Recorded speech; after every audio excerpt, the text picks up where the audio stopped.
नमस्कार दोस्तों, देश में इस वक्त बड़ा अद्भुत माहौल है। राममय हो चुका है पूरा भारत। हम इस वक्त लखनऊ में मौजूद हैं और जब इतने विशेष अतिथि हमारे साथ हो तो मैं क्या भूमिका ज्यादा बनाऊं। हमारे साथ हैं उत्तर प्रदेश के मुख्यमंत्री योगी आदित्यनाथ जी। जरा एक बार फिर जोरदार तालियों से स्वागत करें। योगी जी, आपने हमारे लिए समय निकाला, आप इंडिया टीवी संवाद में आए, सबसे पहले आपका धन्यवाद। इस वक्त जो माहौल देश के अंदर बना हुआ है, हम शायद किसी ने कल्पना नहीं की थी जब हम राम मंदिर को बनता हुआ देखते थे तब भी, और अब तो 22 तारीख बस 4 दिन हमारे दूर है। बच्चा बच्चा, नौजवान, महिला, युवा, हर कोई, वृद्ध हो, हर किसी की जुबान पर राम का नाम है, राम मंदिर की बात है। 22 तारीख का कैसा भव्य कार्यक्रम होगा उसकी बात है। आपको कल्पना थी कि ये पूरे देश के अंदर ऐसी भावना, जन भावना आएगी? सौरभ जी, धन्यवाद। मैं इंडिया टीवी को धन्यवाद देता हूं कि उन्होंने आज यहां पर उत्तर प्रदेश की राजधानी लखनऊ में इस कॉन्क्लेव का आयोजन किया है। मुझे लगता है कि भारत के अंदर जो राम को समझने का प्रयास नहीं कर रहा है या प्रभु राम के महत्व को नहीं समझ रहा है, तो संभवतः वह भारत को नहीं समझना चाहता है या फिर जानबूझ करके समझते हुए भी वो अनदेखा कर रहा है। आज से नहीं, ये तो पहले से, प्राचीन काल से व्यवस्था रही है और हमने इस बात को महसूस किया है। जिसने राम को अपनाया वह, उसका उद्धार हो गया है। वह देवत्व की स्थिति को प्राप्त कर गया। जिसने राम की अवमानना की और श्रेष्ठ कुल में पैदा होने के बावजूद भी पशुवत मारा गया, तो जिसको अपनी दुर्गति करनी है वह प्रभु राम की अवमानना करे, और जिसको उन्नति करनी है वह प्रभु राम के प्रति अपनी श्रद्धा को व्यक्त करे। और यह त्रेता युग में भी देखा गया है, मध्यकाल में भी देखा गया है, और स्वतंत्र भारत ने भी इस बात को महसूस किया है। ये तो होना ही था और इसमें कोई संदेह नहीं कि 22 जनवरी के अयोध्या में रामलला के प्राण प्रतिष्ठा कार्यक्रम की बेसब्री के साथ हर भारतवासी, हर सनातन धर्मावलंबी इंतजार कर रहा है और इस बात को मानता है कि यह कार्य हुआ है। और पूरा भारतवासी दुनिया के अंदर जहां कहीं भी कोई सनातन धर्मावलंबी रहता है, वह इस दिन की उसको प्रतीक्षा भी थी। अपने चिर प्रतीक्षित मांग को पूरा होने के अवसर पर उत्साह में है, उमंग में है, और हर एक दूसरे को बधाई भी दे रहा है, अभिनंदन भी कर रहा है। अवमानना करने वालों की बात योगी जी थोड़ी देर में करता हूं आपसे, लेकिन गोरक्षनाथ पीठ, जिसके आप महंत भी हैं, पीठाधीश्वर हैं, उसका इस राम मंदिर आंदोलन से एक बड़ा विशेष नाता रहा है। बहुत से लोग जानते हैं, जो नहीं जानते उनके लिए बता देते हैं कि योगी आदित्यनाथ जी के जो दादा गुरु थे, उनके गुरु के गुरु महेंद्र दिग्विजयनाथ जी महाराज, वो इस अभियान से जुड़े रहे। उन्होंने जन आंदोलन इसको बनाया। फिर आपके गुरुदेव, वो उन्होंने इस कार्य को आगे बढ़ाया, और फिर आप। विशेष संतोष है इस बात का कुछ? हाँ, कहा गया ना, तुलसीदास जी ने कहा ही, हो है सो जो राम रसी राखा है। प्रभु ने उस प्रकार की रचना की, उसके लिए निमित्त पात्र तय किए। पूज्य संतों का सानिध्य इसका उदाहरण है, और ये मेरा सौभाग्य है कि मेरे पूज्य गुरुदेव, दादा गुरु महंत दिग्विजयनाथ जी महाराज और मेरे पूज्य गुरुदेव पूज्य महंत अवेद्यनाथ जी महाराज इस आंदोलन के अग्रिम पंक्ति के योद्धाओं में थे। अपने पूज्य दादा गुरु को मैंने नहीं देखा, लेकिन उस समय के जो डॉक्यूमेंट्स मौजूद हैं, जिनको अवलोकन करने का मुझे कभी कभी अवसर मिलता है, उस समय के पत्राचारों को जब मैं देखता हूं तो उस कालखंड में भी उनके मन में 1949 को जब रामलला का प्रकटीकरण अयोध्या में होता है और उस समय की सरकार जबरन हटाने का प्रयास कर रही थी, उस पूरे आंदोलन को नेतृत्व उस समय महंत दिग्विजय नाथ जी ने दिया था और गोरक्षपीठ उस आंदोलन के साथ जुड़ी थी। श्री राम जन्मभूमि मुक्ति यज्ञ के लिए जब 1983 में मुक्ति यज्ञ समिति का गठन हुआ तो उस समय स्वाभाविक रूप से केंद्र और राज्य में कांग्रेस की सरकार थी जी। तो कांग्रेस के खिलाफ कोई भी खड़ा होने को तैयार नहीं हो रहा था। तब मेरे पूज्य गुरुदेव महंत वैद्यनाथ जी महाराज को इस पूरे अभियान का नेतृत्व सौंपा गया था। उनके नेतृत्व में राम जन्मभूमि आंदोलन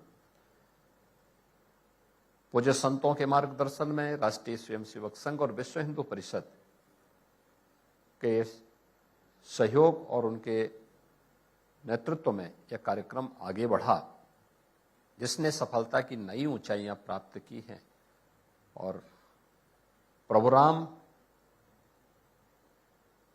रामलला प्रकट हो रहे हैं, इससे बड़ी उत्साह और उमंग की बात दोस्तों के लिए क्या हो सकती है कि जो मांग थी राम भक्तों की,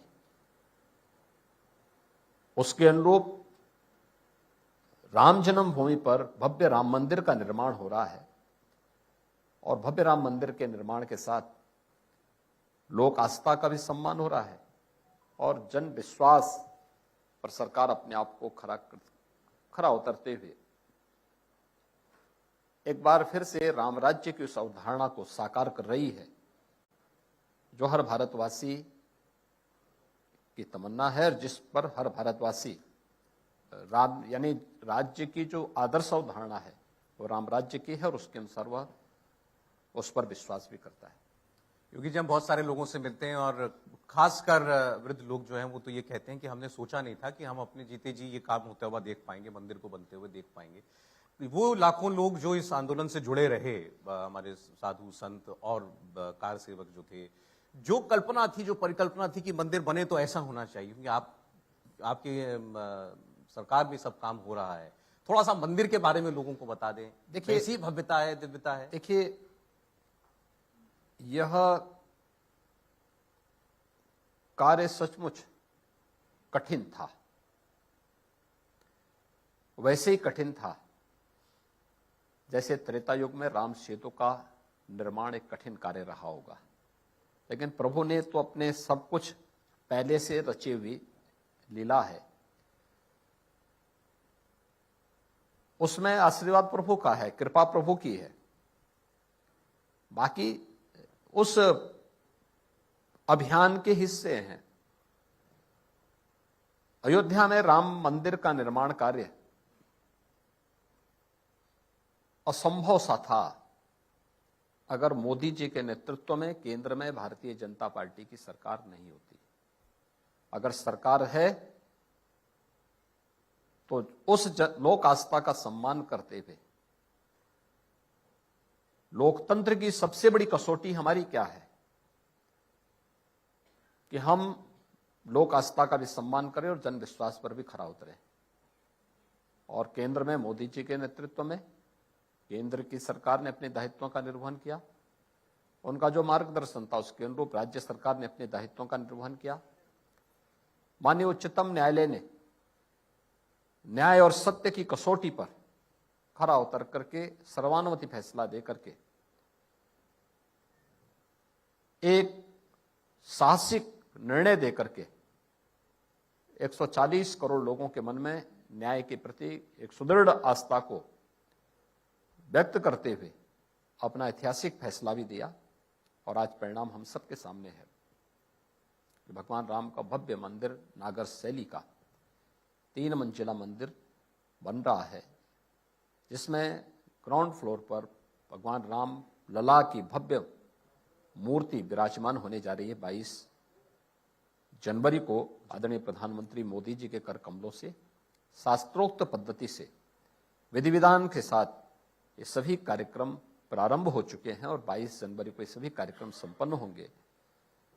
पूरे भारतवासियों को दुनिया के अंदर जहां कहीं भी भारत के प्रति सम्मान का भाव रखने वाले श्रद्धालु जन हैं, नागरिक हैं या सनातन धर्मावलंबी हैं, उन सभी अनुयायियों को इसके उपरांत एक निश्चित तिथि के बाद रामलला के दर्शन करने और नई अयोध्या को देखने का अवसर प्राप्त होगा। मोदी जी ने कहा वो 11 दिन का एक विशेष आध्यात्मिक अनुष्ठान कर रहे हैं।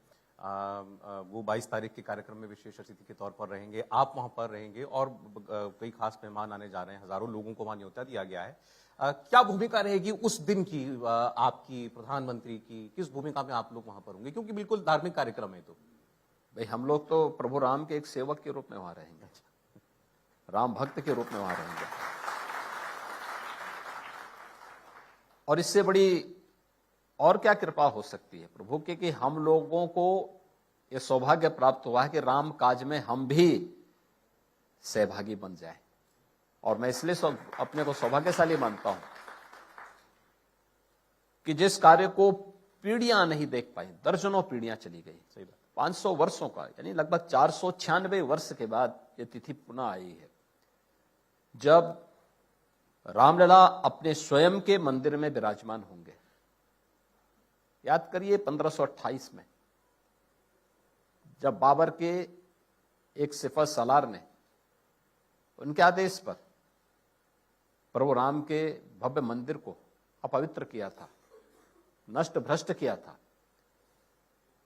एवरेज 6 से 7 वर्ष के अंदर राम भक्त इस मंदिर के लिए लड़ते रहे। 76 से अधिक लड़ाइयां हुई, 3 लाख से अधिक लोग शहीद हुए। इसमें संत भी थे, राजे रजवाड़े भी थे, युवा भी थे, सैनिक भी थे, महिलाएं भी थी। हर राम भक्त था, उत्तर से, दक्षिण से, पूरब से, पश्चिम से, हर एक ने अयोध्या के लिए जहां जो उसके बस में था उसके अनुसार प्रयास किया। आज परिणाम हम सबके सामने है और ये मेरा सौभाग्य है कि मेरे पूज्य दादा गुरु भी, मेरे पूज्य गुरुदेव भी इस आंदोलन से सक्रिय रूप से जुड़े रहे। और आज जब ये प्राण प्रतिष्ठा का कार्यक्रम पूरा हो रहा है तो मुझे उस कार्यक्रम में भी भागीदार बनने का अवसर प्राप्त होगा। तो प्रभु की सेवा करने का इससे अच्छा अवसर क्या। मैं देखता था पूरे राम जन्मभूमि आंदोलन के अभियान के साथ जुड़ करके मैंने इस बात को महसूस किया। जब भी मैं किसी, क्योंकि मेरे पूज्य गुरुदेव स्वयं राम जन्मभूमि मुक्त यज्ञ समिति के अध्यक्ष थे, तो कौबेश जितने भी वरिष्ठ संत थे उस समय के, धर्माचार्य थे, उन सबका गोरक्षपीठ में आना होता था या फिर मेरे पूज्य गुरुदेव का धर्म संसद या विभिन्न प्रकार के कार्यक्रमों में जाना होता था। पूज्य संतों का आशीर्वाद लेने का मुझे अवसर प्राप्त होता था। और मैं एक बात देखता था,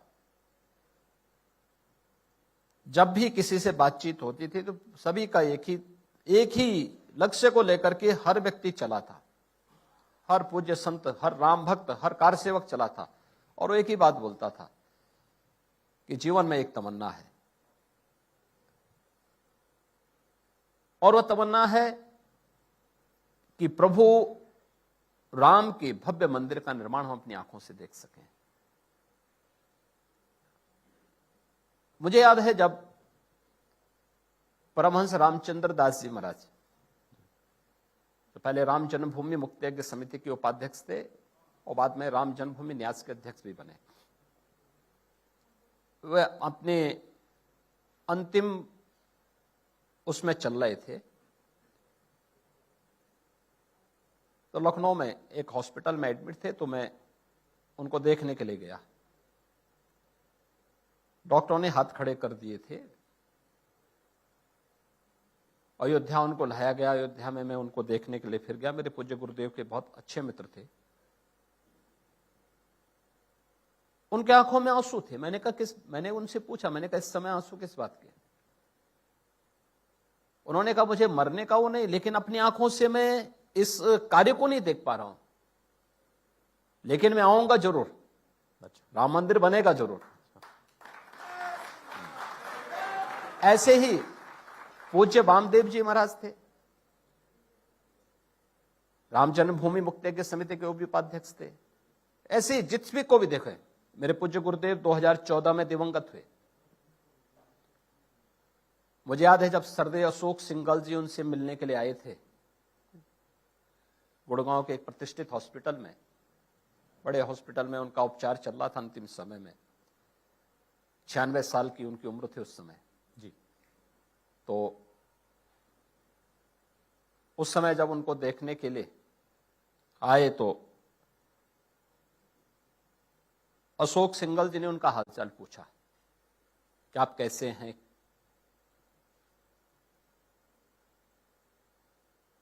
अंतिम उनके वर्ड यही थे कि मैं राम मंदिर के निर्माण कार्य को अपने सामने नहीं देख पा रहा हूं, बाकी कोई पीड़ा नहीं है। ये तो एक सामान्य, जिसने जन्म लिया उसको एक दिन मरना है, उसको जाना है। और जिस भी पूज्य संत से पूछो, जिस भी राम भक्त से पूछो, हर एक व्यक्ति की एक ही तमन्ना थी। तो स्वाभाविक रूप से दर्जनों पीढ़ियों में हमारी पीढ़ी सबसे सौभाग्यशाली है कि हम अपनी आंखों के सामने प्रभु राम के भव्य मंदिर के निर्माण कार्य को देख रहे हैं और उस कार्यक्रम को सफल बनाने में थोड़ा बहुत योगदान दे पा रहे हैं। थोड़ा बहुत नहीं, काफी। मैं क्या करूं भाई, जो भी हो सकता है भाई, जिसकी जितनी सामर्थ्य होगी वह उसी प्रकार से, वह उसके लिए उसी प्रकार से होता है। तो हम लोग उसमें सहभागी बन पा रहे हैं। तो यह हम लोगों के जीवन का ध्येय था और पूज्य संतों का संकल्प सिद्धि में परिवर्तित होते हुए अपनी भौतिक चक्षुओं से हम देख रहे हैं। तो स्वाभाविक रूप से इससे बड़ी प्रसन्नता और उत्साह और उमंग का दूसरा क्षण हो ही नहीं सकता है। यह अकल्पनीय है, अकथनीय है। इसको शब्दों में व्यक्त करना अत्यंत कठिन है।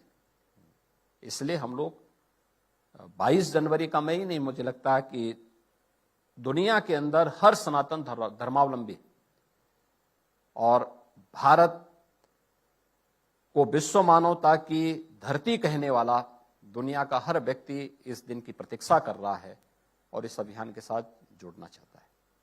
और आपने वही खुद कहा कि ये बड़ा नामुमकिन सा काम लगता था एक समय में, और ये बात सच है कि मोदी जी आए उसके बाद इस काम को तेजी मिली। आपने कहा कि ये सौभाग्य आपका कि आप इस भी इसके निमित्त बन रहे हैं। क्यों ऐसा असंभव सा लगता था एक समय में आपको भी? देखिए,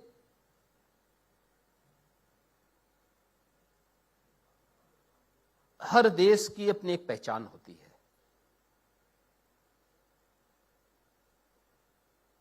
उसका अपना एक गुण होता है। जैसे मनुष्य में भी आप देखेंगे, कोई सात्विक प्रकृति का होता है, कोई राजसिक प्रकृति का होता है, कोई तामसिक प्रकृति का होता है। हमारे यहां 4 वर्ण की व्यवस्था भी बताई गई है। सबके लिए अलग अलग उसके गुण धर्म भी बताए गए हैं, शास्त्रों में सब कुछ बताया गया है। ऐसे ही धरती का भी होता है, देश का भी होता है। भारत एक ऐसा देश है जहां पे आस्था को व्यक्ति सर्वोच्च महत्व देता है। यह देश अलग अलग कालखंड में उसकी सीमाओं को बहुत राजनीतिक रूप से, भले ही वह छोटी बड़ी होती रही हो, राजे रजवाड़े थे, उनके अपने समय में उसका दायरा घटता बढ़ता रहा होगा। लेकिन शास्त्रों ने हजारों वर्ष पहले भारत की सांस्कृतिक सीमा को जिस रूप में रेखांकित किया, उत्तर से लेकर दक्षिण तक, पूरब से पश्चिम तक, वही सांस्कृतिक सीमा आज की राजनीतिक सीमा भी हमारी है। कमोबेश वही है।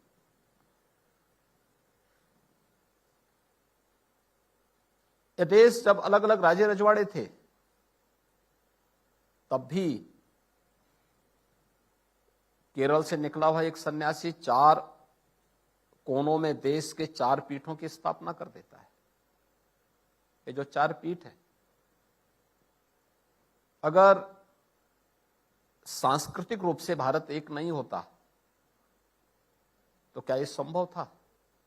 उत्तर में ज्योतिषपीठ बन जाए, पूरब में जगन्नाथपुरी बन जाए, पश्चिम में द्वारिकापुरी बन जाए, दक्षिण में श्रृंगेरी बन जाए, क्या ये संभव था? 12 ज्योतिर्लिंगों की स्थापना हो जाती, क्या ये संभव था? लेकिन ये दिखाता है भारत सांस्कृतिक रूप से आदिकाल से उत्तर दक्षिण पूरब पश्चिम ये सब एक था। अब देखिए कितना विचित्र सा वो है। शिव का स्थान कहां है? मानसरोवर, कैलाश जी। और शिव के लिए तपस्या कहां कर रही है पार्वती? कुंवारी रूप में कन्याकुमारी में, सुदूर दक्षिण में। मानसरोवर यानी कैलाश मानसरोवर से लेकर कन्याकुमारी तक भारत एक। यही तो हमारे शास्त्र इस बात को कहता है। आस्था, भारत की इस आस्था का सम्मान होना चाहिए था। इस बात को विदेशी आक्रांता समझते थे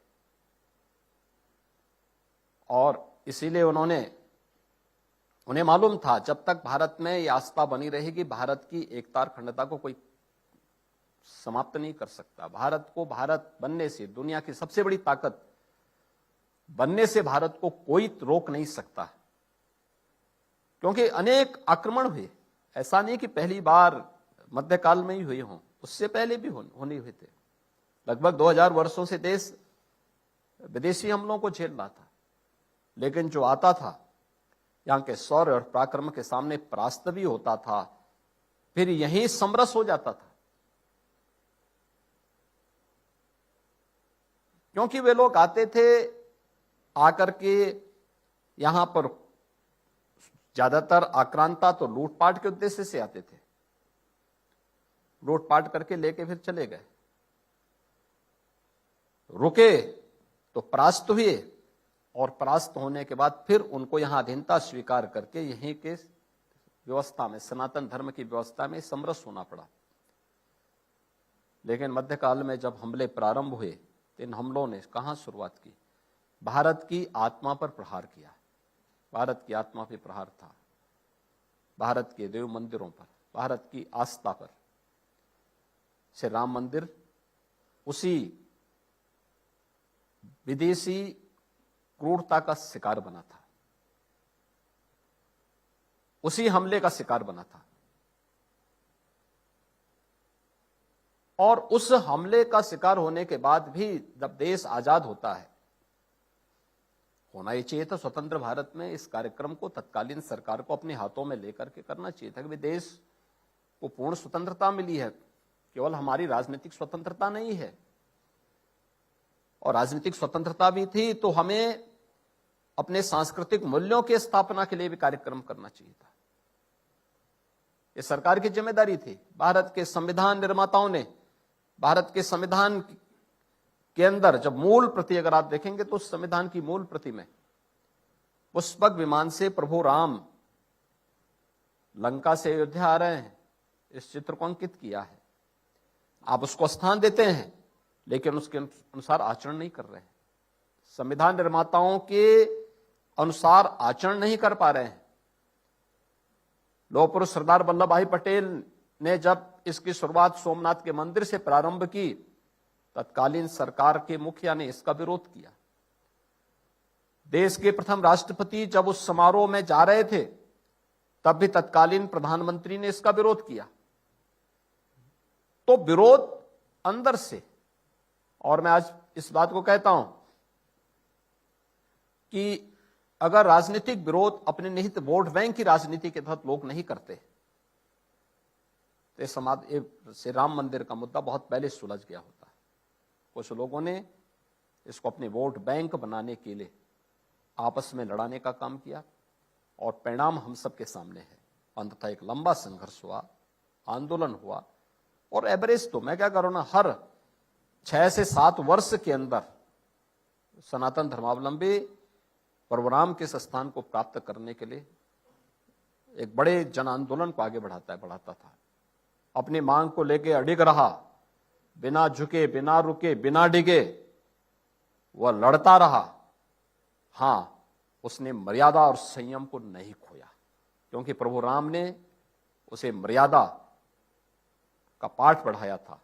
उनका आदर्श हमें उसकी प्रेरणा देता है, उसका पालन किया और अंततः विजयश्री हुई। और आज वहां पर अयोध्या में पवित्र राम जन्मभूमि पर भव्य मंदिर के निर्माण का कार्य हो रहा है। योगी जी, एक सवाल बड़ा सामान्य आजकल, क्योंकि माहौल ऐसा है, राजनीति का चुनाव आने वाले हैं, तो लोग उछाल रहे हैं इस बात को कि भाई इस कार्यक्रम में किस बात का श्रेय जो है मोदी जी या योगी जी, आरएसएस, बीजेपी किस बात का श्रेय लेती है? कोर्ट के आदेश से हुआ है सब। आपने भी कहा कि मोदी अगर नहीं होते प्रधानमंत्री तो ये दिन अभी ना देख पाते। अभी हम वो पूछते हैं ऐसा क्यों अदालत ने किया है? नहीं तो हम कब बोल रहे हैं? श्रेय कहां ले रहे हैं हम लोग? हम तो राम भक्त बन के जा रहे हैं, सेवक बन के जा रहे हैं। किसने रोका था कांग्रेस को वहां जाने से? समाजवादी पार्टी को और अन्य दलों को किसने जाने से रोका? आमंत्रण तो सबको मिला है, सबको मिला है। और श्री राम जन्मभूमि तीर्थ क्षेत्र ट्रस्ट ने सबको आमंत्रण भी दिया है। राम भक्त बनकर के सब लोग आए ना। जैसे मैं जय श्री राम बोल सकता हूं, वे लोग भी बोले ना उतनी जोर से। बोलने की हिम्मत तो दिखाएं।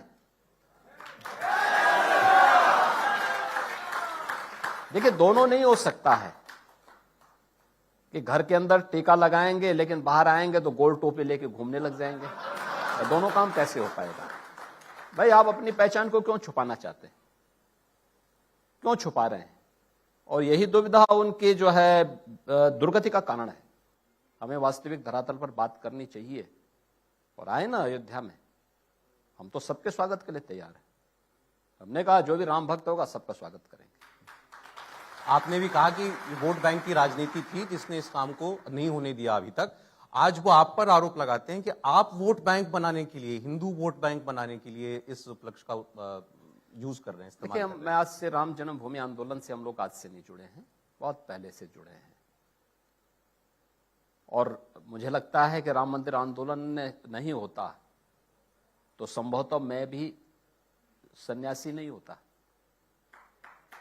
आपकी प्रेरणा यही थी? हाँ, राम मंदिर आंदोलन एक प्रेरणा थी, महत्वपूर्ण प्रेरणा थी, क्योंकि राम मंदिर आंदोलन से ही मेरा जुड़ाव पूज्य महंत अबेद्यनाथ जी महाराज से हुआ। उस आंदोलन के साथ हम लोग सक्रिय रूप से जुड़े। और मैं इस बात को मानता हूं, ये तो हमारा सौभाग्य है कि प्रभु के किसी काम हम लोग भी किसी एक अभियान का छोटे से सिपाही बनकर के, एक सेवक बनकर के इस कार्यक्रम का हिस्सा बन पा रहे हैं। आखिर उन लोगों को किसने रोका? रोका किसने? क्या ये सच नहीं कि 1949 में तत्कालीन माननीय प्रधानमंत्री पंडित जवाहरलाल नेहरू ने अयोध्या में रामलला के भव्य मंदिर, जो उस समय रामलला प्रकटीकरण के समय मूर्ति हटाने का आदेश दिया था? क्या ये सच नहीं कि कांग्रेस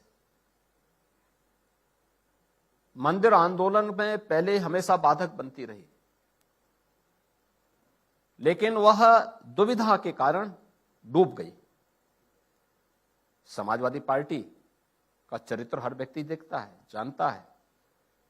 अन्य दलों के चरित्र को भी हर व्यक्ति जान और देख रहा है। हम लोग जैसे पहले थे वैसे आज भी हैं।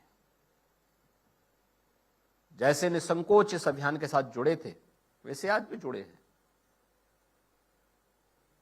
क्या मैं मुख्यमंत्री नहीं होता तो क्या मैं राम मंदिर आंदोलन के साथ नहीं जुड़ा होता क्या? तब बढ़ चढ़ करके भाग लेकर के इस आंदोलन के साथ कार्यक्रम में सबसे पीछे की कुर्सी में बैठ करके गौरवान्वित महसूस करता है। ये श्रेय और प्रेय का समय नहीं है, यह समय तो है भारत के आत्मगौरव की पुनर्प्राण प्रतिष्ठा का कार्यक्रम है।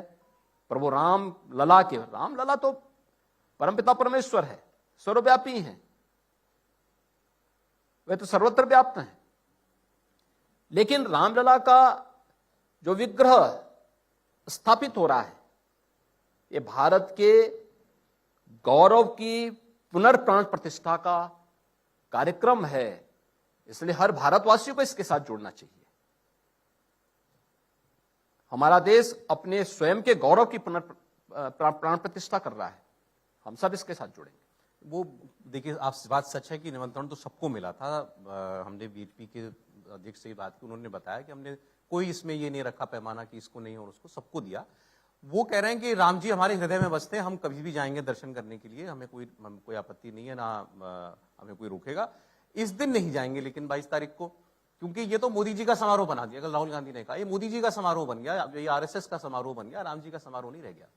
याद रखना, हम लोग तो राम मंदिर के लिए पहले भी काम करते थे, वहां दर्शन करने पहले जाते थे। चुनाव के समय यही कांग्रेसी लोग जाते हैं ज्यादा मंदिरों में। जब चुनाव आएंगे लोग तब दर्शन करने जाएंगे। चुनाव की घोषणा होने दीजिए, ये सब मंदिर भटकते हुए दिखाई देंगे। लेकिन चलिए, ईश्वर उनको सद्बुद्धि दे और उनको मंदिर आने के लिए और भी अच्छी प्रेरणा दे। उनका कहना है कि हम धर्म कभी इस पर ओढ़कर नहीं चलते, भाजपा की तरह। निजी विषय है धर्म, व्यक्तिगत विषय है, इसका इस तरीके से समारोह नहीं बनाया जाना चाहिए जिस तरीके से बनाया जा रहा है। देखिए, धर्म और पंथ और उपासना विधि में उनको अंतर महसूस करना चाहिए। देखिए, इसी को कहते हैं कि वह वास्तविकता को अभी भी समझ नहीं पा रहे हैं। सनातन धर्म पंथ और उपासना विधि नहीं है।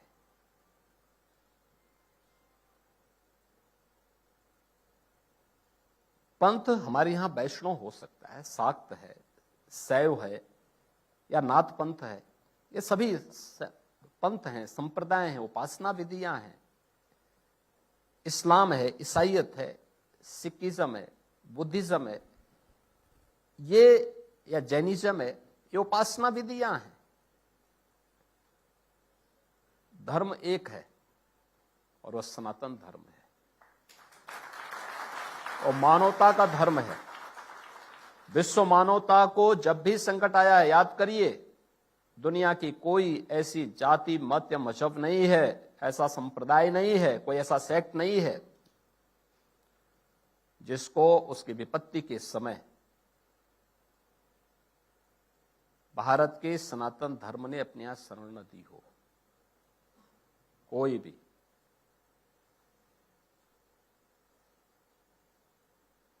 कभी किसी भारत के शासक ने और किसी सनातन हिंदू धर्मावलंबी ने तलवार के बल पर दुनिया के किसी हिस्से पर कब्जा भी नहीं किया। याद करिए, प्रभु तो लंका में गए, लेकिन लंका में जाने के पहले उन्होंने विभीषण का राज्याभिषेक भी कर दिया था। कृष्ण कंधा पर विजय प्राप्त की, लेकिन सुग्रीव का राज्याभिषेक किया। स्वयं वहां की राजधानी में भी पैर नहीं रखे और फिर सुग्रीव से यह भी सुनिश्चित करवा दिया कि नहीं, तुम्हारे बाद उत्तराधिकारी यहां का कोई राजा बनेगा तो अंगद बनेगा, क्योंकि अंगद के पिता बाली अपने कुछ पाप कर्मों के कारण इस धरती पर रहने लायक नहीं था, इसलिए उसको उसके पाप से मुक्त करने के लिए मारा गया है। लेकिन उसका सुग्रीव के बाद कृष्ण कंधा का राजा कोई होगा तो अंगद होगा। यह भी प्रभु ने अपने समय में करवाया था। जो उस समय की प्रेरणा राम की है, उसे सीखें तो लोग, कुछ जाने तो प्रभु तो सारे कार्यक्रमों को स्वयं उन्होंने रचा है। तो मुझे नहीं लगता है कि ये लोग थोड़ा भी समझने का प्रयास करते तो ये भूल करने का प्रयास नहीं करते। लोग निमंत्रण नहीं ठुकराते आते। हाँ, ये भूल नहीं करते। लोग आते, राम मंदिर में भाग लेते, कार्यक्रम का हिस्सा बनते। मुझे लगता है कि जो आएगा तो श्रेय तो उसी को मिलेगा। श्रेय तो सारा आपने, मोदी जी ने ले लिया।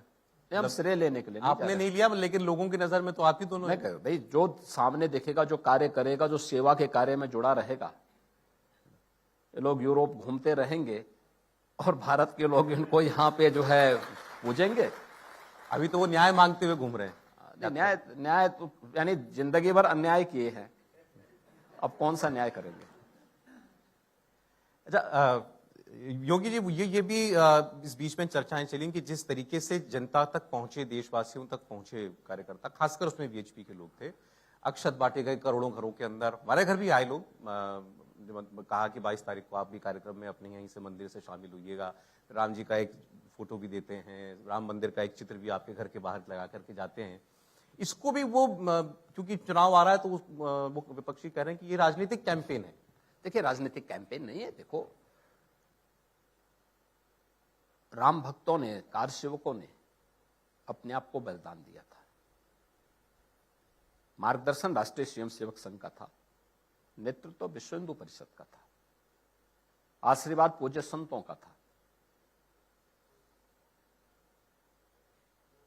उस आंदोलन में राम जन्मभूमि में भव्य राम मंदिर का निर्माण हो रहा है।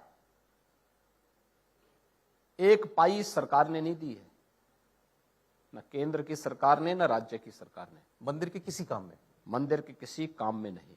अच्छा, ये सारा पैसा राम भक्तों ने देश भर से दिया है, दुनिया भर से दिया है, और एक एक पाई का हिसाब राम जन्मभूमि तीर्थ क्षेत्र न्यास रख करके उस मंदिर के निर्माण कार्य को आगे बढ़ा रहा है। हाँ, मंदिर कैंपस के बाहर का इंफ्रास्ट्रक्चर, वहां के सड़कों का चौड़ीकरण हो, वहां पे रेलवे स्टेशन का हो, रेलवे लाइन का हो, एयरपोर्ट का हो, क्रूज सेवा प्रारंभ करने का हो, या फिर पार्किंग का हो, ये सभी कार्य, गेस्ट हाउसेज बनाने का काम कैंपस के बाहर, उस परिसर के बाहर सरकार कर रही है। सरकार की पॉलिसी के अंतर्गत वे सभी निर्माण कार्य हो रहे हैं। तो फिर सरकार तो अपने दायित्वों का निर्वहन कर रही है, अंदर का काम तो राम भक्तों के पैसे से हो रहा है। तो क्या जो राम भक्त अयोध्या में श्री राम मंदिर के लिए सहयोग दे रहे हैं, क्या उन राम भक्तों को आमंत्रण भी नहीं जाना चाहिए? और मुझे लगता है कि राम जन्मभूमि आंदोलन के दौरान भी अगर आप देखे होंगे, हर व्यक्ति अपने सामर्थ्य और शक्ति से इस आंदोलन में सहभागी बनता था, सहयोग करता था। लेकिन योगी जी, 23 से तो दर्शन के लिए मंदिर खुल जाएगा, तो मतलब तब तो आप रोका नहीं जा सकता कि कितने लोग आएंगे, पता नहीं। आवश्यक अरेंजमेंट वहां किए जा रहे हैं, और 24-25 के बाद ही वहां पे राम मंदिर राम भक्तों, सामान्य श्रद्धालुओं के लिए और लोगों के लिए खुलेगा, दर्शन के लिए खुलेगा। आप कहते हैं कि ये हमारा कोई राजनीतिक कैंपेन नहीं है, लेकिन चुनाव तो आ रहे हैं अभी 2-3 महीने के बाद, तो ये जो राम जी का माहौल बना है, इसी में काम हो जाएगा आप लोग का भी? देखिए, प्रभु की कृपा तो सर्वत्र होनी ही चाहिए, और प्रभु की कृपा के बगैर कुछ भी नहीं हो सकता। लेकिन मेरा मानना है कि मोदी जी के नेतृत्व में 2024 में भारतीय जनता पार्टी 2019 से बड़ी विजय प्राप्त करेगी, और